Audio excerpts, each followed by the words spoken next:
الحمد لله وكفى الصلاة والسلام على خاتم الرسل وسيد الأنبياء وعلى آله وأصحابه الأتقياء أما بعد فأعوذ بالله من الشيطان الرجيم بسم الله الرحمن الرحيم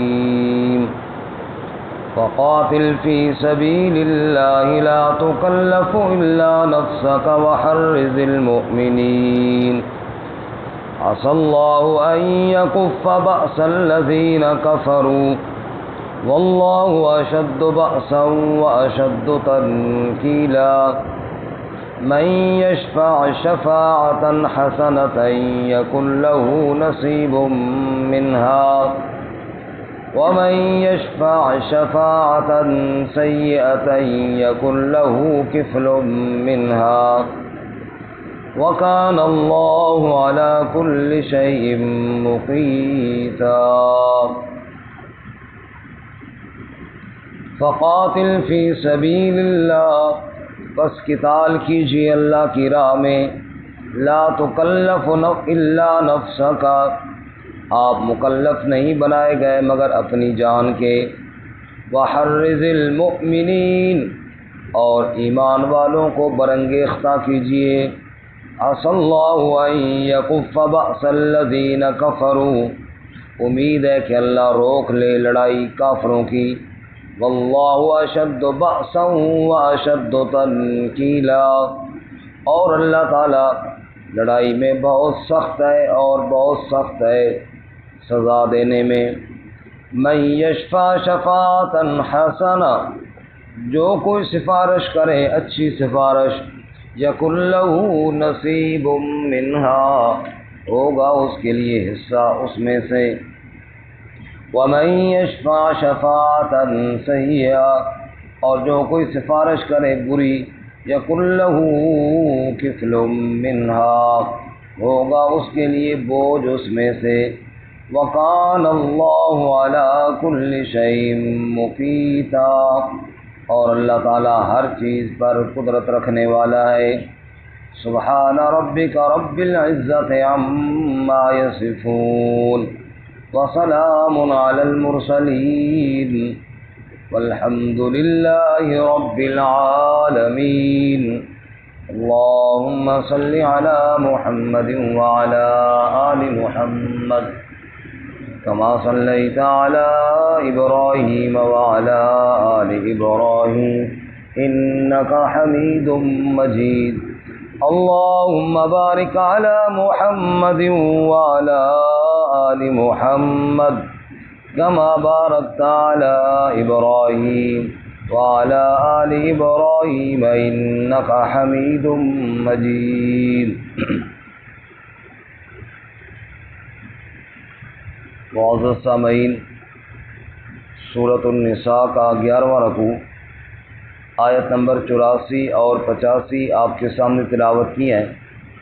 اللہ تعالیٰ ان کے مطابق صحیح بیان کی توفیق عطا فرمائے اور ہمیں قرآن و سنت پر عمل کرنے کی توفیق عطا فرمائے گزشتہ سبق میں آپ حضرات نے سنا تھا قرآن مقدس میں غور کرنے کا حکم دیا گیا قرآن پاک اگر نعوذ باللہ اللہ کا کلام نہ ہوتا تو اس میں مختلف اختلافات پائے جاتے لیکن یہ اللہ ہی کا کلام ہے اس سے قبل قتال فی سبیل اللہ کا حکم آپ سن چکے ہیں آج کا سبق دوبارہ اسی حکم کی تاکید ہے کہ اللہ کے دین کے دشمنوں کے مقابلے میں برسر پیکار ہو جاؤ اللہ کی راہ میں قتال کرو اور ساتھ رسول اللہ صلی اللہ علیہ وسلم کو حکم دیا گیا کہ آپ ترغیب دیں اہل ایمان کو برانگیختہ اور تیار کریں اللہ کی راہ میں قتال کے لیے چنانچہ ارشاد فرماتے ہیں فقاتل فی سبیل اللہ اللہ کی راہ میں قتال کیجیے ایک انسان اپنی جان کے حفاظت کے لیے بھی لڑتا ہے، مال کی حفاظت کے لیے بھی لڑتا ہے، لیکن مجاہد وہ کہلاتا ہے جو اللہ کے دین کی سربلندی کے لیے لڑتا ہے۔ فرمایا فقاتل فی سبیل اللہ، اللہ کی رضا میں، اللہ کے راستے میں قتال کیجئے۔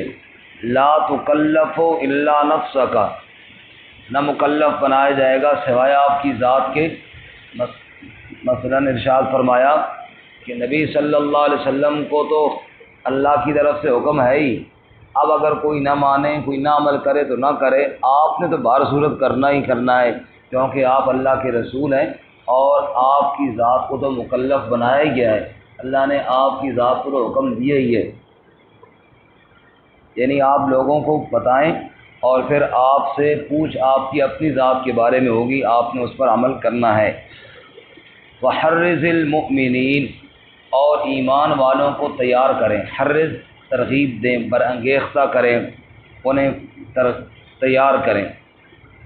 اور احادیث میں رسول اللہ صلی اللہ علیہ وسلم نے صحابہ اکرام کو جب تیار کیا تو آپ نے یہاں تک ارشاد فرمایا کہ میں بھی یہ چاہتا ہوں، لوددت ان اقتل فی سبیل اللہ، میں بھی یہ چاہتا ہوں کہ مجھے بھی اللہ کی راہ میں شہید کیا جائے،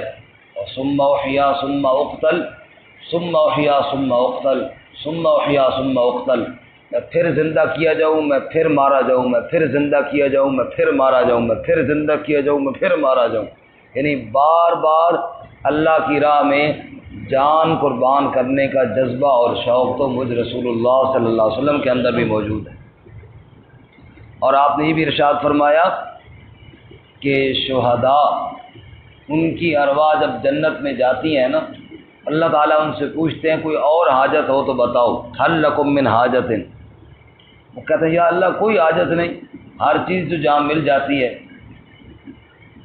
بھائی نہیں بتاؤ تمہیں کیا چاہیے۔ فلما علموا اللہ یترکوا، جب وہ یہ دیکھتے ہیں کہ ابھی بار بار جو اللہ تعالیٰ کہہ رہے ہیں کچھ مانگنا چاہیے، تو وہ کہتے ہیں ان ترد ارواحنا الی اجسادنا، اے اللہ ہماری ان روحوں کو دوبارہ ہمارے دنیا والے جسموں میں لوٹا دے، یہاں تک کہ دوبارہ تیری راہ میں شہید ہو جائے۔ یا اللہ جو لطف تیرے راستے میں کٹنے میں اور مرنے میں اور جان دینے میں آیا ہے وہ دوبارہ ہمیں جنت میں بھی نہیں آیا۔ اللہ کے رسول صلی اللہ علیہ وسلم نے بتایا کہ اللہ کی راہ میں قتال کرنے والوں کو یہ فضائل اور یہ عظمتیں حاصل ہوتی ہیں۔ آپ صلی اللہ علیہ وسلم نے بھی ارشاد فرمایا کہ موت کی تلخیاں اور موت کی سختیوں سے اللہ کی پناہ مانگو، لیکن جو آدمی اللہ کی راہ میں جان دیتا ہے، جتنا ایک چونٹی کے کاٹنے سے تکلیف ہوتی ہے اس سے زیادہ اس کو درد نہیں ہوتا،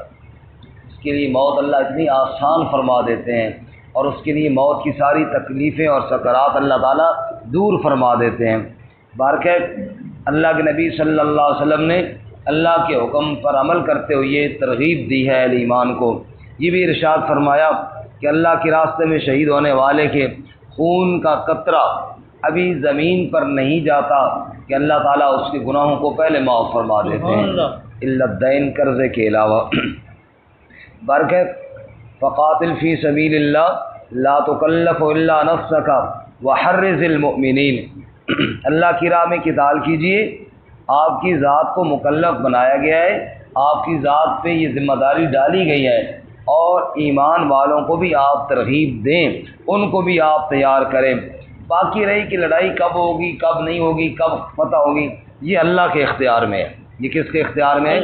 دیکھو جی، عمل کرنا ہمارے بس میں ہے، نتیجہ نکالنا کس کے اختیار میں ہے؟ ایک آدمی اذان دیتا ہے مسجد میں، اب وہ کہے یار میں اذان دوں تو پتہ نہیں لوگ آئیں گے یا نہیں آئیں گے، لہذا اذان ہی چھوڑ دوں، نہیں، اس کے ذمہ ہے اذان دینا۔ اب لوگ اذان سن کر آئیں یا نہ آئیں یہ ان کی ذمہ داری ہے، فیصلے اللہ نے کرنے ہیں۔ ایک آدمی کسی کو دین کی دعوت دے اور وہ اس نیت سے کہ یار پتہ نہیں وہ اگلا عمل کرے گا یا نہ کرے گا، بھائی وہ کرے نہ کرے، تیرا کام ہے حکم پہنچا دینا، تیرا کام کیا ہے؟ حکم پہنچا دینا۔ اس لیے اللہ تعالیٰ فرماتے ہیں آپ اپنی ذات کے مکلف ہیں اور آپ پر لازم ہے کہ آپ ترغیب دیں، باقی نتیجہ عسى الله ان يكف بأس الذين كفروا، امید ہے کہ اللہ کافروں کی لڑائی کو روک دے گا۔ کیونکہ فیصلے تو سب اللہ ہی نے کرنے ہیں نا، خیر اور شر، والقدر خیرہ و شرہ من اللہ تعالی،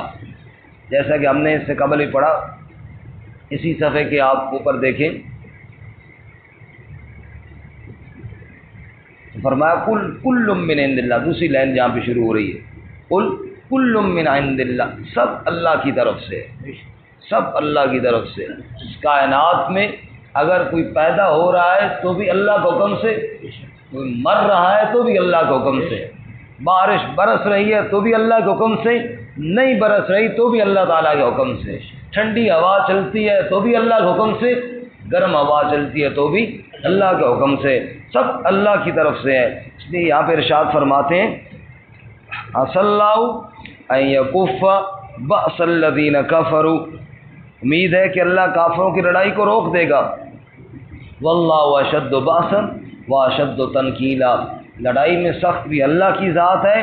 اور سزا دینے والے میں اللہ کی ذات سب سے سخت ہے۔ اللہ جب کسی کو سزا دے پھر دنیا کی کوئی طاقت روک نہیں سکتی۔ اب یہاں پہ اس آیت میں ایک حکم گزرا ہے کہ ایمان والوں کو ترغیب دیں، ایمان والوں کو کیا کریں جی؟ ترغیب دیں۔ تو دوسروں کو نیکی کی ترغیب دینا یہ بھی ایک مستقل حکم ہے شریعت۔ ہم سورۃ الماعون میں پڑھتے ہیں وَلَا يَحُضُّ عَلَىٰ طَعَامِ الْمِسْكِينِ، فرمایا قیامت کے منکر وہ لوگ ہیں جن کی ایک صفت یہ بھی ہے کہ وہ مسکین کے کھانے پر ترغیب ہی نہیں دیتے۔ معلوم ہوا دوسروں کو نیکی کی ترغیب دینا بھی اللہ کا شرعی حکم ہے۔ اس لیے آگے اس کی فضیلت بیان کرتے ہیں، فرماتے ہیں من یشفع شفاعۃ حسنہ، جس نے سفارش کی اچھی سفارش، کسی کو نیکی کی ترغیب دی، کسی کو گناہ چھوڑنے کی سفارش کی، کسی کو کہا یار اللہ کے بندے فلاں غریب آدمی ہے اس کے ساتھ کوئی تعاون کر دے، تو مالدار آدمی ہے، اس نے صرف سفارش کی، تعاون دوسرے نے کیا، اللہ فرماتے ہیں یکن لہ نصیب منہا، اس سفارش کرنے والے کا بھی پورا پورا حصہ ہوگا اس میں، اس کا بھی کیا ہوگا جی؟ الدال علی الخیر کفاعلہ، نیکی کی طرف رہنمائی کرنے والا اجر کے حساب سے اتنا ہی ہے جتنا کرنے والے کو اجر ملتا ہے، جتنا نیکی کرنے والے کو اجر ملتا ہے اتنا ترغیب دینے والے کو بھی اجر ملتا ہے۔ اس سے آپ اندازہ کریں کہ کسی کو خیر اور نیکی کی طرف لگانا کتنا بڑا اجر اور کتنے بڑے ثواب کا ذریعہ ہے۔ میرے کہنے سے اگر کوئی بندہ مسجد میں آ کے نمازی بن گیا، میرے کہنے سے اگر کوئی بندہ حج کرنے چلا گیا جس پر فرض تھا، میرے کہنے سے اگر کسی نے زکوٰۃ ادا کر دی جو اس پر لازم تھی، میرے کہنے سے دو آدمی جو آپس میں ناراض تھے اور میں صلح ہو گئی ہے، میرے کہنے سے اگر کسی آدمی کا بھلا ہو گیا ہے، جو آدمی کام نیکی کا کرے گا جتنا اجر اس کو ملے گا اتنا ہی مجھے بات کرنے پر اللہ تعالیٰ اجر عطا فرمائیں گے۔ اس لیے انسان کی زبان سے خیر کی باتیں ہی نکلنی چاہیے، اللہ ہمیں بھی توفیق عطا فرمائے۔ اور اس کے برعکس اگر میں نے کسی کو الٹے کام پہ لگا دیا، اللہ نہ کرے، میں نے کسی کو ایسے کام کی ترغیب دی جو غلط کام تھا اور اس نے وہ غلط کام کیا، ظاہر بات ہے پھر اس میں بھی شریک ہوں برابر کا، مجھے بھی اس کا بوجھ اور مجھے بھی اس کی سزا تو ملے گی نا۔ اس لیے انسان کو ایک تو یہ ہے کہ خود نیک عمل کرنے کی کوشش کرنی چاہیے، دوسرا دوسروں کو نیکی کی طرف لائے، کبھی کسی کو الٹے کام کی طرف نہ لے کر جائے۔ فرماتے ہیں حدیث پاک میں آتا ہے کہ قابیل آدم علیہ السلام کا بیٹا جس نے پہلا قتل کیا اپنے بھائی حابیل کو، اللہ کے نبی صلی اللہ علیہ وسلم فرماتے ہیں قیامت تک جتنے قتل ہوئے ہیں یا ہو رہے ہیں ناحق، ان ناحق قتل کا بوجھ میں سے کچھ گناہ اس کو بھی ضرور ملے گا۔ اس نے ایک ظلم کی بنیاد رکھی ہے، اس نے ایک ظلم کی بنیاد رکھی ہے، اور ظلم کی بنیاد رکھنے والے کو تمام گناہوں میں حصہ ملتا ہے۔ ایسے ایک آدمی اگر کوئی نیکی کا کام شروع کرے، جیسے کہ رسول اللہ صلی اللہ علیہ وسلم نے ارشاد فرمایا اذا مات الانسان جب انسان فوت ہو جائے اس کے اعمال کا سلسلہ ختم ہو جاتا ہے، الا من ثلاث، تین چیزیں ایسی ہیں کہ مرنے کے بعد بھی مرنے والے کو اجر ملتا رہتا ہے۔ نمبر ایک، نیک اولاد، سب سے بڑی نعمت ہے، اللہ میں نصیب فرمائے۔ باعمل اولاد ہو، نمازی ہو، قرآن کی تلاوت کرنے والی ہو، نیکی کے پھیلانے والی ہو، برائی سے روکنے والی ہو، اچھے عمل کرنے والی ہو، اولاد نیک، یہ سب سے بڑا صدقہ جاریہ ہے۔ یدعو لہو، وہ اس کے لیے دعائیں کریں گی، اور دعائیں نہ بھی کریں تو نیک اعمال اولاد کے جو ہیں ان میں اللہ والدین کو ضرور اجر عطا فرماتے ہیں۔ نمبر دو، آپ نے فرمایا علم کی بات اگر کسی کو بتائی، ایک آدمی نے کسی کو نماز سکھا دی، کلمہ درست کرا دیا، جب تک وہ نماز پڑھتا رہے گا اس سکھانے والے کو اس کا اجر ملتا رہے گا۔ اور نمبر تین، رفاع عامہ کا کوئی کام کروا دیا، مثلا کہیں پر مسجد ہی بنا دی، اور جب تک لوگ اس میں نماز پڑھتے رہیں گے تب تک اس کو اجر ملتا رہے گا۔ فرمایا کہ یہ ہے صدقہ جاریہ۔ وَمَن يَشْفَعْ شَفَاعَةً سَيِّئَةً، اور اللہ نہ کرے اگر کسی نے کوئی برائی کا اڈا قائم کیا، کہیں پر کوئی بدکاری کا اڈا قائم کر دیا، اور کہیں پر کوئی شراب خانہ بنا دیا، اور کہیں پر کوئی اور عیاشیوں کا گھر بنا دیا، جب تک لوگ وہاں برائیاں اور گناہ کرتے رہیں گے اس کو اس میں سے حصہ ملتا رہے گا۔ فرمایا وَمَن يَشْفَعْ شَفَاعَةً سَيِّئَةً، جس نے بری سفارش کی، جس نے کیا کیا جی؟ بری سفارش کی، الٹا کام کیا، یَکُن لَہُ کِفْلٌ مِّنْہَا، اس کے لیے وہاں سے بوجھ ہوگا۔ آپ قرآن کے الفاظ پہ غور کریں، پہلے فرمایا جس نے اچھی سفارش کی اس کے لیے نصیب منہا، حصہ ہوگا۔ جس نے بری سفارش کی یہاں پہ حصہ نہیں فرمایا، کفل فرمایا، وہ تاوان، وہ بوجھ، وہ وبال اس کے اوپر ہوگا۔ اس میں حصے والی کون سی بات ہے؟ اس میں تو وبال اور بوجھ کی بات ہے۔ وَقَانَ اللَّهُ عَلَىٰ كُلِّ شَيْءٍ مُقِیتًا، اللہ ہر چیز پر قدرت رکھنے والا ہے۔ نیکی کوئی اور کرے لیکن میری ترغیب سے کرے، اللہ مجھے بھی اجر عطا فرما سکتا ہے، اللہ کے پاس کمی تو کوئی نہیں ہے نا اجر کی۔ اسی طرح میں نے کوئی الٹا کام کیا ہے تو اللہ اس کو سزا دے تو اللہ مجھے بھی پوچھ سکتا ہے، اللہ ہر چیز پر قدرت رکھنے والا ہے۔ اللہ تعالیٰ میں نیک اعمال کی توفیق عطا فرمائے، بد اعمالیوں سے اللہ ہم سب کی حفاظت فرمائے۔ ارشاد فرمایا فقاتل فی سبیل اللہ، بس قتال کیجیے اللہ کی راہ میں، لا تکلف الا نفسک، نہیں تکلیف دی جائے گی مگر آپ کی ذات کو، یعنی آپ اپنی ذات کے ضرور ذمہ دار ہیں۔ وحرض المؤمنین، اور ترغیب دیجیے ایمان والوں کو، عسى اللہ ان یکف بأس الذین کفروا، امید ہے کہ اللہ تعالیٰ روک لے لڑائی کافروں کی، واللہ اشد بأسا واشد تنکیلا، اور اللہ تعالیٰ بہت سخت ہے لڑائی میں اور بہت سخت ہے انتقام لینے میں، سزا دینے میں۔ من یشفع شفاعۃ حسنہ، جو کوئی سفارش کرے اچھی سفارش، یکن لہ نصیب منہا، اس کے لیے حصہ ہوگا اس میں سے۔ ومن یشفع شفاعۃ سیئہ، اور جو کوئی سفارش کرے بری، یکن لہ کفل منہا، اس کے لیے بھی حصہ بوجھ اس میں سے ہوگا۔ وکان اللہ علی کل شیء مقیتا، اور اللہ تعالیٰ ہر چیز پر قدرت رکھنے والا ہے۔